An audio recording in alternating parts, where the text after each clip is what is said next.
নমস্কার সকলকে English learning চ্যানেলে স্বাগত। দেখো আজকের ভিডিওতে আমরা আলোচনা করব একটা খুবই ইম্পর্টেন্ট বিষয় নিয়ে। বিষয়টা কি না, যে সকল ভাই বোনেরা বা যে সকল স্টুডেন্ট 2025 সালে উচ্চ মাধ্যমিক পরীক্ষা দেবে তাদের ইংরেজিতে যে লাস্ট মিনিট সাজেশন, অর্থাৎ ইংরেজিতে তোমাদের পোয়েট্রি থেকে যে প্রশ্নগুলো খুব ভালো করে প্রস্তুত করে যেতে হবে সেগুলো নিয়ে ডিটেলস আলোচনা করব।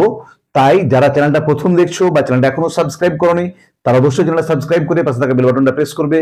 আর ভিডিওটা ভালো লাগলে অবশ্যই লাইক করবে, বন্ধুদের মধ্যে শেয়ার করবে এবং কমেন্ট করে জানাবে। তাহলে আমরা আলোচনা করব সেই চারটি গুরুত্বপূর্ণ প্রশ্ন নিয়ে, যে চারটি প্রশ্ন থেকে তোমাদের পরীক্ষাতে দুটো পড়বে। তার মানে তোমরা যদি ওই চারটি প্রশ্ন ভালো করে প্র্যাকটিস করে যাও সেখান থেকে দুটো তোমাদের পরীক্ষায় কমন পড়বে। আর এর পরের ভিডিওগুলোতে আমি প্রোজ থেকে কোন 5টা ভালো প্রশ্ন করতে হবে বা নাটক থেকে কোন 3টে প্রশ্নগুলো তোমরা কমন পাবে বা কোন 6টা রাইটিং করলেই তোমরা পরীক্ষাতে কমন পাবে তা নিয়ে ডিটেলস আলোচনা করব। তাই অবশ্যই তোমরা চ্যানেলটাকে ফলো করতে থাকবে।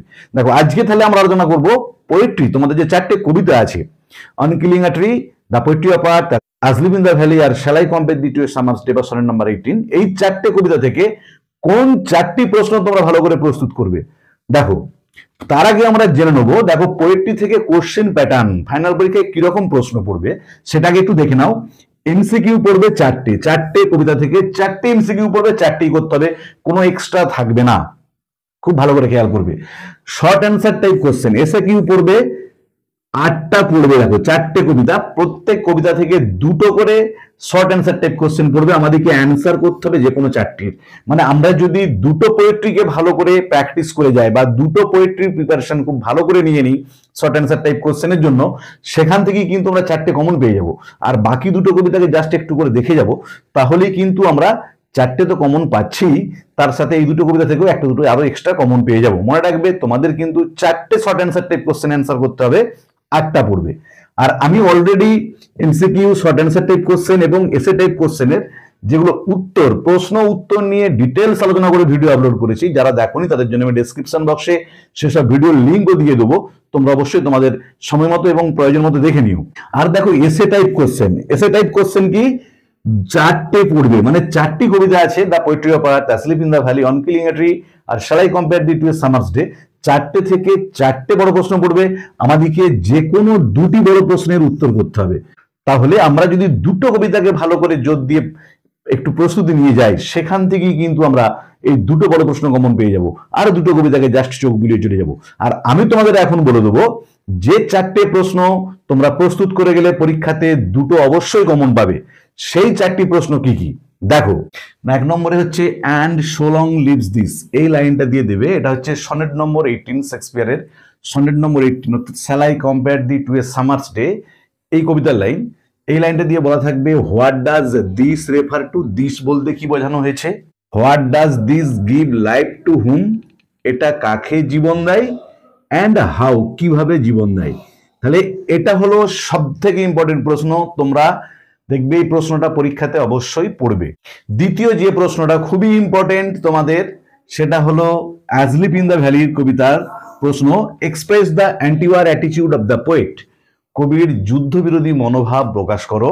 বা একই উত্তর হবে how does the poet express the futility of war, তাহলে attitude of the poet, antiwar attitude বা ফিউটিলিটি অফ ওয়ার, যেটাই পড়ুক না কেন একই অ্যান্সার হবে অ্যাজলিপ ইন দ্য ভ্যালি থেকে। এই প্রশ্নটাও খুবই ইম্পর্টেন্ট, তোমরা অবশ্যই করে যেও। 3 নম্বরে দেখো what picture of summer is presented, গ্রীষ্মের কোন ছবি উপস্থাপিত হয়েছে, and how has it been carried on to the picture of winter, কিভাবে সেটা শীতে রূপান্তরিত হয়েছে। মানে পোয়েট্রি অফ আর্থ কবিতার continuity of the poetry of আর্থ, খুব ভালো করে মনে রাখবে যে কিভাবে পোয়েট্রি অফ আর্থ অর্থাৎ প্রকৃতির কবিতা বা প্রকৃতির গানটা শীত এবং গ্রীষ্ম উভয় ঋতুতেই কিভাবে কন্টিনিউ হয়েছে, সমান তালে চলে গেছে, সেটা খুবই ইম্পর্টেন্ট প্রশ্ন এই 3 নম্বরেরটা পোয়েট্রি অফ আর্থ কবিতার। আর 4 নম্বরে দেখো and seems to one in drowsiness have lost, এই লাইনটা এটাও পোয়েট্রি আর্থ কবিতার লাইন। এই লাইনটা দিয়ে বলা থাকবে what does one refer to, এখানে ওয়ান বলতে কি বোঝানো হয়েছে, হোয়াট সিমস টু হিম, তার কাছে কি মনে হয়, আর how does cricket continue the song, আর ক্রিকেট কিভাবে গানটাকে চালিয়ে যায়, কন্টিনিউ করে যায়।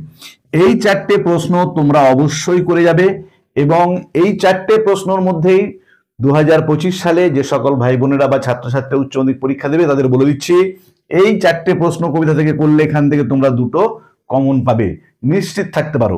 এই 4টির মধ্যে 2টো প্রশ্ন তোমাদের পরীক্ষাতে পড়বে। তারপরে তো আমি তোমাদের কয়েকটা প্রশ্ন বলে দেবো যেগুলো এই 4টে তো তোমরা করবেই, তার সাথে সেগুলো একটু দেখে যাবে। যদি বাই চান্স কোনো কারণে একটা মিস করে যাই, মিস করবে না, এই 4টের মধ্যে 2টো পড়বে, তবুও তোমরা আরেকটু কনফার্ম যাতে হও তার জন্য আরো কয়েকটা প্রশ্ন আমি দিচ্ছি, আর 4টে, সেই 4টে প্রশ্নকে জাস্ট ভালো করে দেখে যাবে। দেখো, ওই 4টির সাথে বললাম আরো 4টি প্রশ্ন তোমরা দেখে যাবে। এই 4টে প্রশ্ন দেখে গেলে তোমরা কনফার্ম থাকতে পারো যে বাই চান্স যদি ওই 4টে থেকে না পড়ে, এখান থেকে তোমরা শিওর পাবে। দেখো, প্রথম প্রশ্নটা কি আছে, in his side there are 2 red holes. এটা হচ্ছে asleep in the valley কবিতা থেকে নেওয়া হয়েছে লাইনটা। What do the 2 red holes indicate? How is the pity of war reflected in the line? আর what are the themes suggested here? তাহলে 2 red হোলসটা কি বোঝাচ্ছে, এই লাইনের মধ্য দিয়ে কি কবিতার করুণ সুর প্রতিফলিত হয়েছে, আর কি কি বিষয়বস্তু এখানে প্রতিফলিত হয়েছে বা বোঝানো হয়েছে। আর দ্বিতীয় প্রশ্ন হচ্ছে significance of the title on killing a tree. মনে রাখবে, অন কিলিং এ ট্রি কবিতার নামকরণের তাৎপর্য। আর 3 নম্বর হচ্ছে describe the growth, struggle and ultimate death of a tree as ডিপিক্টেড in the poem. এটা অন কিলিং এ ট্রি কবিতা থেকে নেওয়া হয়েছে, যে একটা গাছের বৃদ্ধি, লড়াই এবং কিভাবে শেষ পর্যন্ত গাছটা মৃত্যুবরণ করে সেটার বর্ণনা দাও। এটাও অন কিলিং এ ট্রি। তাহলে অন কিলিং এ ট্রি থেকে এই দুটো। আর হি টেক্স দ্য লিড, এটা হচ্ছে দ্য পোয়েট্রি অফ আর্থ কবিতার প্রশ্ন। He takes the lead, poetry of earth কবিতা থেকে নেওয়া হয়েছে লাইনটা। হু টেক্স দ্য লিড, কে দায়িত্বটা নেয়।